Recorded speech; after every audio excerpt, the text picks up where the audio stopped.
নমস্কার বন্ধুরা, আশা করি আপনারা সবাই ভীষণ ভালো আছেন। আমি আছি, মোটামুটি আছি। খুব যে ভালো আছি তা বলবো না। ভালো থাকার যতক্ষণই আমি চেষ্টা করি তখনই কিছু না কিছু আমার সাথে একটা কিছু ঘটতেই থাকে। বিকেলবেলা ভেবেছিলাম একটু ভিডিও করব আজকে, কিন্তু আজকে আমার সকাল থেকে খুব একটা শরীরটা দিচ্ছে না। মানে প্রেশারটা বেশ হাই, আর সকাল থেকেই বেশ অস্থির লাগছে শরীরটা।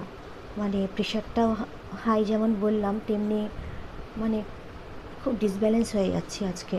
আর খালি মনে হচ্ছিল পড়ে যাব। নিঃশ্বাসেও খুব কষ্ট হচ্ছিল, মানে শ্বাস নিতে কষ্ট হচ্ছিল, বুকে ব্যথা হচ্ছিল, খুব আনইজি ফিল হচ্ছিল একটা।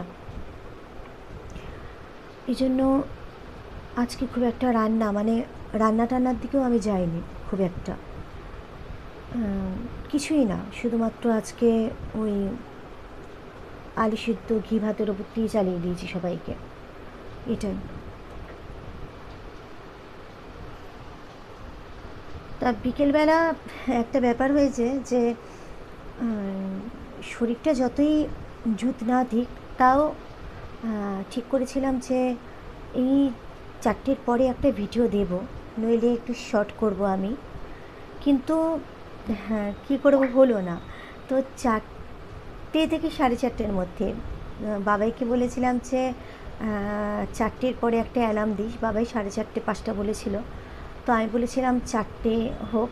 তো বাবাই 4:30, তো তার একটা মাঝামাঝি এই 4:15 নাগাদ একটা অ্যালার্ম বাবাই দিয়েছিল। 4:15-র সময় অ্যালার্ম বাজলো বটে, তো সেটাকে পিছিয়ে আমি করলাম 4:30। 4:30-র সময় যখন আবার অ্যালার্ম বাজলো, সেটা আবার করলাম 4:45। সেটা আবার যখন বাজলো, সেটা আবার পিছিয়ে আমি 5টা করলাম। এই করে করে যেটা হলো, তো তারপর অ্যালার্ম বন্ধ হয়ে যাওয়ার পর আমি আর অ্যালার্ম দিইনি, তো ঘুমিয়ে পড়লাম। সচরাচর আমি কিন্তু একদমই বিকেলবেলাটা আমি কাজকর্ম করার পরে কিন্তু আমি শুই না, মানে এই ভিডিও করি, নইলে আপনাদের মতো বন্ধুদের আমি ভিডিওগুলো দেখি।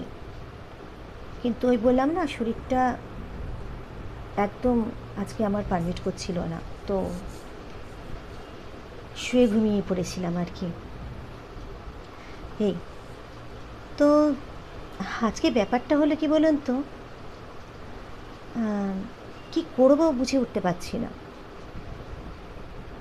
প্রত্যেক দিনই আমার বাড়িতে একটা ব্যাপার হচ্ছে এটাই, যে প্রত্যেক দিনই আমার যিনি শাশুড়ি মা আছেন, উনি প্রত্যেক দিনই আমাকে একটা কথা জিজ্ঞেস করেন যে আজকে তুই কি করবি, মানে রান্না, আজকে তুই কি রান্না করবি। তো যেদিন যেদিন যা রান্না হয়, সেদিনে ডাল হোক, মাছ হোক, মাংস হোক, তার সাথে কিছু ভাজা হোক, তরকারি হোক, যা কিছু হোক, ওনাকে আমি বলি। তো কাটাকাটি থেকে বাটাবাটি থেকে, বাটাবাটি মানে তো মিক্সিতে বাটাবাটি করে নিই। হ্যাঁ, সব কিছুই নিজের হাতে একাই করি আমি। শরীর দিক না দিক সব কিছু নিজেই করি আমি। এই হলো ব্যাপার। শরীর আমার আজকেও দিচ্ছে না, তো যথারীতি উনি আজকেও এই কোয়েশ্চেনটাই করেছেন। তো সকালবেলায় আমি আমার হাজব্যান্ডকে আজকে বলে রেখেছিলাম, দেখো আমার শরীর তো আজকে দিচ্ছে না, তো আজকে একটু ভাতে ভাতে খেয়ে নিও, আমি পারছি না।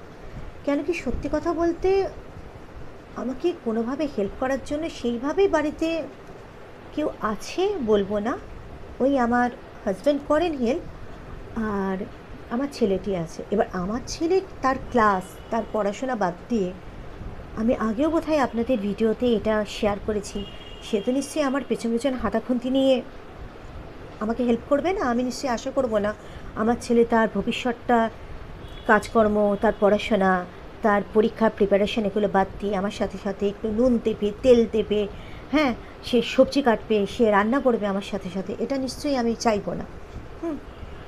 যাই হোক, বাড়িতে আরও অনেক সদস্য আছেন, বা আরও কেউ আছেন রীতিমতো সে সুস্থ। আমার বয়স তেনার থেকে অনেক অনেক অল্প হলেও আমি সুস্থ নই, করে যাচ্ছি, এক নাগারে করে যাচ্ছি। শরীরে প্রচণ্ড অসহ্য যন্ত্রণা, যখন পারি না তখন একটু মানে বলি আমি পারছি না আজকে। কোনো ভাগ্যদিক নেই, কোনো সম্মিত নেই, খাবারটা হলেই হলো, না হলে সে কুমিরে কান্না জুড়ে দেওয়ার মতো অবস্থা বাড়িতে, এই ব্যাপার। তো সকালবেলা আমি আমার হাজব্যান্ডকে তো বলেছি আমি আজকে আর পারছি না, আমি আজকে ভাতটা আজকে ম্যানেজ করে নাও, খেয়ে নিও, করে দেবো। এমনি আমার হাজব্যান্ডের কোনো প্রবলেম নেই, আপনার মানে আমি যাই দিই চুপচাপ খেয়ে নেয় আর কি। কিছু কিছু জিনিস বাদ দিয়ে অনেকে দই ভাত দিই, দুধ ভাত দিই, ভাতে ভাত দিই, মাংস ভাত দিই, মাছ ভাত দিই, যাই দিই উনি খেয়ে নেবেন, প্রবলেম কিছু নেই ওনার। আমি বললাম ঠিক আছে তাই করো, প্রবলেম নেই কোনো, নিজের শরীরটা দেখো। সে কিন্তু বাড়িতে বলে দিল, আমার ছেলে জানে, আমার ছেলে বললো মাম্মা তুমি যা করার করো, আমার কোনো অসুবিধা নেই, যা দেবে আমি খেয়ে নেব। তো সে কিন্তু কাজে বেরোনো আগে বলে গেল, মানে এই এই জিনিসটা হবে, ঠিক আছে। সে যখন বেরোচ্ছে, বেরোনোর পরে মানে তিনি বেরিয়ে গেছেন, তখন একবার আমার শাশুড়ি মা আমাকে জিজ্ঞেস করলেন আজকে তুই কী করছিস। আমি তখন বললাম যে কি রান্নার কথা বলছো, বলে হ্যাঁ। না আমি আজকে কিছু করতে পারছি না, আমার না শরীরটা একদম দিচ্ছে না। বলে মা আজকে তুই কিছু করবি না। না আমি পারছি না, বললাম তো আমার শরীর, আমি আজকে পারমিট করছে না, প্রচণ্ড শরীরে অস্বস্তি, মানে আমার খুব কষ্ট হচ্ছে, আমার রীতিমতো মাথা ঘুরছে, আমার শরীরটা দিচ্ছে না, অস্থির করছে, মনে হচ্ছে যখন তখন পড়ে যাব। এই কালকের ঘটনা, কালকেও আমার ছেলে চুল কাটতে গেছিলো আমার হাজব্যান্ডের এখানে, আমাদের কোঅপারেটিভ সোসাইটি, ওখানে ওনার কাজ ছিল, ওখানে উনি ছিলেন। মানে কালকে রান্নাবান্না সারার পরে, এমনিও রোববার কাজকর্ম একটু বেশি থাকে, সবাই আপনারা জানেন। তো যখন পেঁপেটা কাটছি আমি বাড়িতে, আর আমার শাশুড়ি মা আছেন, খুব সত্যি কথা বলতে উনি থাকা না থাকা সমান কথা, দরজাটাও খুলবেন না, আমাকে ওই রান্নাঘরে কাজ করতে করতে নাবিশ্বাস উঠে যাবে, দৌড়ে গিয়ে কেউ এলে দরজাটা খুলতে হবে আমাকে। মানে পেঁপে কাটতে কাটতে তখন মনে হচ্ছে দমটা আমার আটকে আসছে, মনে হচ্ছে তখনই আমি রান্নাঘরে সিঙ্কের সামনে পুরো মাথা ঘুরে পড়ে যাব। কালকে আমার এমন অবস্থা হয়েছে, আমার মনে হচ্ছে যে বাবা দরজাটাও তো খুলবে না কেউ, আমি এখানে যদি অজ্ঞান হয়ে পড়ে যাই, একটা ফোন করেও যে উনি কাউকে ডাকবেন বা আমার হাজব্যান্ডকে বা আমার ছেলেকে উনি খবর দেবেন, সেটাও তো হওয়ার না। চোখে মুখে জল দিলাম, বুঝতে পারছি কিছু একটা হচ্ছে আমার শরীরের মধ্যে। এবার বৃষ্টি যেমন হওয়ার হচ্ছে, গরমটাও কমছে না, গরমটাও তো পড়ছে। কালকে থেকে আমার শরীরটা খুব একটা দিচ্ছে না, তার মধ্যে আজকে শরীরটা খুব খারাপ লাগছিল। যাই হোক, অনেকে আমি বললাম আমার শরীরটা দিচ্ছে না, আমি আজকে কিন্তু কিছু করছি না। তারপরে উনি আমাকে বলছেন তুই আজকে রান্না করবি না। না আমি পারছি না, আমি আজকে পারবো না, আমি করছি না। আমি একটা কথাই বললাম যে তুমি তাহলে কিছু করে নিও না। হ্যাঁ, তো উনিও কোনো ইয়ে নেই।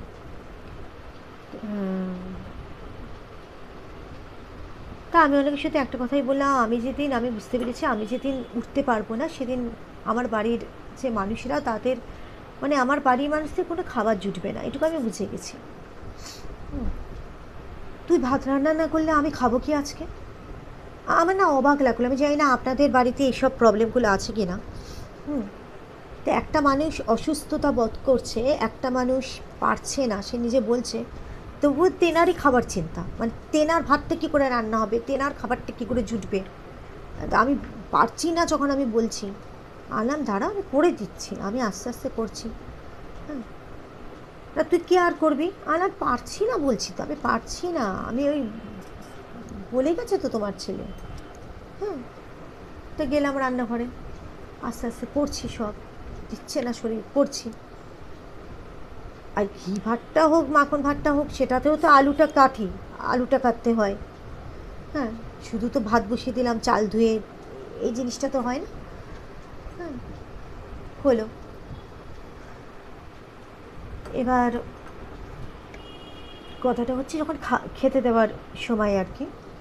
হ্যাঁ, তো আমি তো সবাইকে ভাত বেড়ে বেড়ে দিয়েছি, তো যখন পাতে ওনার ঘিটা ঢালতে যাবো না, তো তখন উনি বলছেন উনি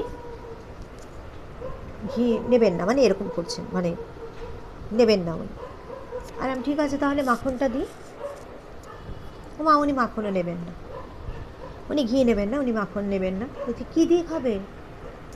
তো আমার হাজব্যান্ড সামনে বসে আছে, কী দিয়ে খাবেন উনি? সবাইকে খেতে দিয়ে দিয়েছি, আমার ভাতটাও বাড়া আছে রান্নাঘরে। উনি কিছুতেই খাবেন না, অন্য কিছুতে, অন্য কিছু জানে তো আমার শরীরটা আজকে কিছু হয়নি। তা আমার হাজব্যান্ডও আগেও বলে দিয়েছে আজকে কিন্তু ভাতে ভাত, ঘি ভাত হবে। তো অন্য কিছু যে হয়নি তিনি কিন্তু জানেন যে বাড়িতে আর কিছু নেই। আর এবার কি, এবার উনি কিছু বলেনও নি যে তাহলে এক্সট্রা কিছু করে নে বা এক্সট্রা কিছু উনি করে নেন। হ্যাঁ, তার কিছু নেই। ঘি দিয়ে খাবেন না কেন? খাবে না কেন? আমার হাজব্যান্ড জিজ্ঞেস করছেন যে তুমি ঘি দিয়ে খাবে না কেন, বা মাখন দিয়ে তুমি খাবে না কেন? বলছে আমি তো ঘি দিয়ে খাই না। এবার গেছে আমার হাজব্যান্ড, প্রচণ্ড রেগে গেছেন। বলছে ঘি দিয়ে খাবে না মানে? বলে আমি খাই না। কদিন আগেও কিন্তু আমাদের সাথে একসাথে বসে উনি ঘি দিয়ে ভাত খেয়েছেন। উনি খান না, উনি খান না নাকি হট করে বলে দিল। আমার হাজব্যান্ডের তো মাথা গরম হয়ে গেছে। হ্যাঁ, উনি শরীর খারাপ হয়, উনি রোজ অ্যান্টাসিড খাচ্ছেন, রোজ সকালবেলা উঠে উনি হোমিওপ্যাথি খাচ্ছেন। উনি হোমিওপ্যাথি ডাক্তারকে ওনাকে দেখানো হয়েছে, উনি ওষুধ খাচ্ছেন, ওনার সবসময় বাতি। হয়তো আপনারা বলবেন যে আমি আমার শাশুড়ি মার সম্বন্ধে বলছি, আর প্রত্যেক দিন একটা করে নাটক হচ্ছে আমাদের বাড়িতে। এই নাটকগুলো যদি আমি তুলে ধরি সত্যি কথা একটা সিরিয়াল তৈরি হয়ে যাবে, একটা পুরো মানে সিরিয়াল তৈরি হয়ে যাবে, সত্যি কথা বলছি। এবার অবাক লাগে, উনি আমার হাজব্যান্ডকে মানে ওনার ওই সময় ওনার শরীর খারাপ হয় না, এই প্রসঙ্গটা তুলে আমার হাজব্যান্ড আজকে বলছে বাবু ফিশ চপ নিয়ে আসবি। ওনার অ্যাসিড হয় না, ওনার শরীর খারাপ হয় না। ওনার বাবু যখন ওনাকে ফিশ চপ এনে খাওয়ান, ওনার মোগলাই খেতে শরীর খারাপ হয় না, ওনার বিরিয়ানি খেতে শরীর খারাপ হয় না। হ্যাঁ, যখন আমার শরীর অসুস্থ এবং আমি বাড়িতে রুটি করি এবং বলি যে তোমার জন্য তাহলে আজকে রুটি করে দেব, না বাবা আমি রুটি খাবো না, উনি বলে আমি রুটি খাবো না, আমার জন্য তুমি ভাতই করো। ওনার জন্য ভাত করা হয়, গুনে গুনে রুটি করা হয় মাত্র 6টা, ছোটো লিচি করা হয় এবং ছোটো ছোটো লিচি করে রুটি করা হয়। এবার বাবাইও বলে মাম্মা তুমি ছোটো লিচি করবে। তো ঠিক যখন সবার জন্য রুটিটা করা হয় এবং ওনাকে আগে খেতে দিয়ে দেওয়া হয়, তখন উনি বলে যে বল আমার জন্য একটা তুই বড় সাইজের রুটি করে দিবি। আমার হাজব্যান্ডও অসন্তুষ্ট হয়। আমরা হ্যাঁ কেন করে দেবো না। তা আমার ছেলে আর আমার হাজব্যান্ড তখন রান্নাঘরে এসে বলে যে তুমি কটা লিচি করেছো? না আমি তো মানে আমাকে তো উনি আগে বলেছিলেন তোমাদের সামনে যে উনি রুটি খাবেন না, এই জন্য ওনার জন্য ভাতই করা হয়েছে ওনার কথা মতো। 6টা লিচি হয়েছে, ছোটো ছোটো হয়েছে, কোনো প্রবলেম নেই, ওনার জন্য করে দিচ্ছি। উনি চেয়েছেন, আমি নয় খেলাম না, বা আমি ছোটো একটা রুটি খাবো, বা বাড়িতে পাউরুটি আছে ম্যানেজ করবো, কেন তুমি এইভাবে খাবে? ব্যাস বাড়িতে অশান্তি একটা লেগে গেল। যে তোমাকে যখন বলা হয়েছিল তখন তুমি বললে রুটি খাবে না, তোমার শরীর খারাপ, এখন তুমি বলছো একটা বড় সাইজের রুটি করে দে। এই যে ওটা কোনো ব্যাপার না যে উনি রুটি খাচ্ছেন খান না, কোনো অসুবিধাই নেই, প্রবলেম নেই। কিন্তু এই যে জিনিসগুলো আজকে যে জিনিসটা হলো, হ্যাঁ মানে আজকের ব্যাপারটা কী হলো দেখুন, উনি ভাত উনি ঘি দিয়ে খেলেন না। এবার আমার হাজব্যান্ড বললেন তুমি তাহলে কিছু করে নিলে না কেন? মানে এটা আমি দেখেছি, আমার যখন ভীষণ শরীর খারাপ হয় আমি ধুকে ধুকে করি তো, কিন্তু উনি আজকে করতে হবে বলে দেখছেন আমার শরীরটা খারাপ, আমি পারছি না। উনি ওনার ডালটা বসিয়ে নিতে পারতেন, আমাকে বলতে পারতেন যে ডালটা ভিজিয়ে দে। একটা ডাল করতে কতক্ষণ, আমি বসিয়ে দিতাম। ওনাকে করতে হবে বলে উনি করেন না, উনি করেন না। তার জন্য যদি ওনাকে নুন দিয়ে ভাত খেতে হয়, জল ঢেলে ভাত খেতে হয়, উনি তাই খাবেন। অথচ উনি সুস্থ সবল অ্যাক্টিভ। কেন এইভাবে জিনিসটা চলবে? আমার হাজব্যান্ড চিৎকার চেঁচামেচি শুরু করে দিয়েছে। মানে বাইরে আজকে ঝোড়ো হাওয়া দিচ্ছিল, মারাত্মক বৃষ্টি হচ্ছিল, বাইরে ঝোড়ো হাওয়া বন্ধ হয়ে গিয়ে আমার বাড়িতে ঝড় উঠলো। এই যে প্রত্যেক দিনের অশান্তি না আমার একদম ভালো লাগে না। আর কিছু হলেই না পান থেকে চুন খসলে মা আমি কিছু করলাম না, কিন্তু আমার দিকে তাক, আমাকেই বলে কেন, আমাকে বলে কেন রে? আমাকে সহ্য করতে পারে না, আমাকেই বলে। কদিন আগে ছেলে আগা বস্তালে দিয়েছিল ওকে, ওনাকে, বাক্যবাণে ওনাকে জর্জরিত করে দিয়েছিল। তখন আমার কাছে এসে কান্নাকাটি করছে, ভুল, আমার মনটা ভেঙে গেছে, আমার ছেলে আমার থাকলো না, আমাকে ভুল বুঝলো, আমার ছেলে পাল্টে গেল। ওনাকে অনেক বোঝালাম, গায়ে মাথায় হাত বোলালাম, ব্যাস তখন উনি ঠিক হলেন। বাবু বাবু বাবু আবার শুরু হলো, আবার আমার বিরুদ্ধে চলে গেল, আবার আমাকে মানে আমার বিরুদ্ধেই উনি আছেন। তখন একটু দুদিন একটু দেখলো যে ভুলের কাছে একটু ঘেঁষি, ভালো ভালোভাবে একটু কথা বলি বলি কে, ব্যাস আবার দেখলো যে ছেলে একটু আবার ফর্মে এসেছে, মা করছে, আবার সে কিছু হলেই আবার আবার আমাকে তাক করে আমাকে ইয়ে করছে, অ্যাটাক করছে। কেন এসব করে বাবা বুঝি না। আপনাদের বাড়িতেও চার্জের যাদের শাশুড়ি মা আছেন, তাদের সংসারে এইসব হচ্ছে কিনা আমি বুঝতে পারছি না।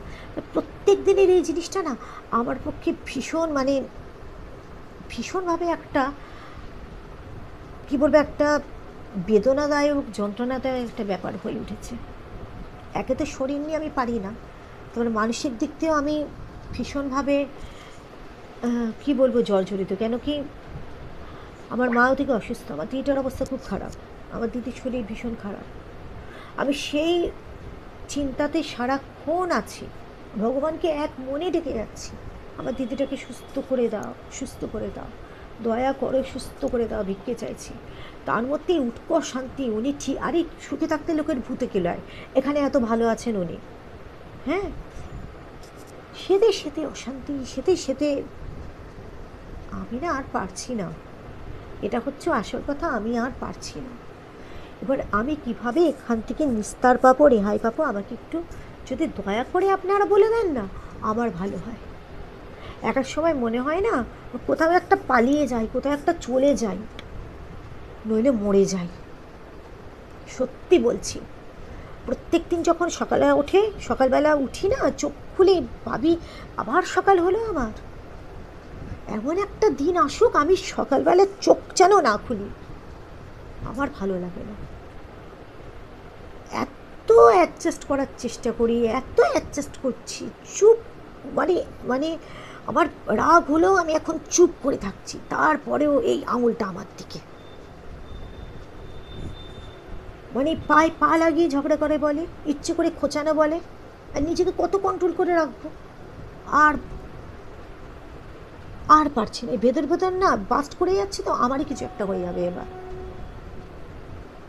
আর ভালো লাগছে না, সত্যি আর ভালো লাগছে না, আর পারছি না। আপনাদের বলি, সবসময় হাসি মুখে থাকুন, হাসি মুখে থাকাটা দরকার, উচিত। কিন্তু আমার অবস্থাটা দেখুন তো, আজকে আমি কি ক্যামেরার সামনে বসে আপনাদের সামনে হাসতে পারছি? এই মেকে মেকে হাসিটা দিতে পারছি? পারছি না তো। জোকার তো নই, আমার সংসারটা মানে একটা নাটকের মঞ্চ হয়ে গেছে একটা। এ থেকে বাইরে নাটক করলে দুটো পয়সা পেতাম, বিনা পয়সা বেকার খাটিয়ে নিচ্ছে, বাড়ি বাড়ি কাজ করলেও ইনকাম করতাম। খুব সত্যি কথা, আজকে একটা কাজের লোক, একটা রান্নার লোক রাখলেও কম করে 5,000 টাকা নিবে, তাই না? কি বলবেন আপনারা? আমি অন্যদিনের কথা বলছি না, যেদিন আমার শরীর খারাপ সেদিনও পর্যন্ত ছাড়ে না। বাড়িতে একটা কুকুর পুষলে পরে তার উপর মায়া লাগে, তো কুকুরে বেহাত্ত। এক সময় আমার মনে হয় আমি কুকুরে বেহাত্ত। আর কি বলবো আপনাদের? আপনারা ভালো থাকবেন, আনন্দে থাকবেন, শান্তিতে থাকবেন, আর সাবধানে থাকবেন, সবসময় সতর্ক থাকবেন। কথাও আর বলতে পারছি না, এমন অবস্থা, আটকে যাচ্ছে আমার। ঠিক আছে, আজকে এলাম, অনেক বড় হয়ে গেল মানে ভিডিওটা, কষ্ট করে একটু দেখে নেবেন। আর যদি কোনো সলিউশন থাকেন, প্লিজ কোনো যদি সলিউশন থাকে আমাকে বলবেন, প্লিজ। লাভ ইউ লটস, খুব ভালোবাসি আপনাদের। আপনারা আছেন, একটু কথা বলতে পারছি, এই দরজা বন্ধ করে, এটাই অনেক। যদি চুপ করে থাকি আমি, কেউ কথা বলার নেই, দেয়ালে মাথা ঢুকিয়ে আমি।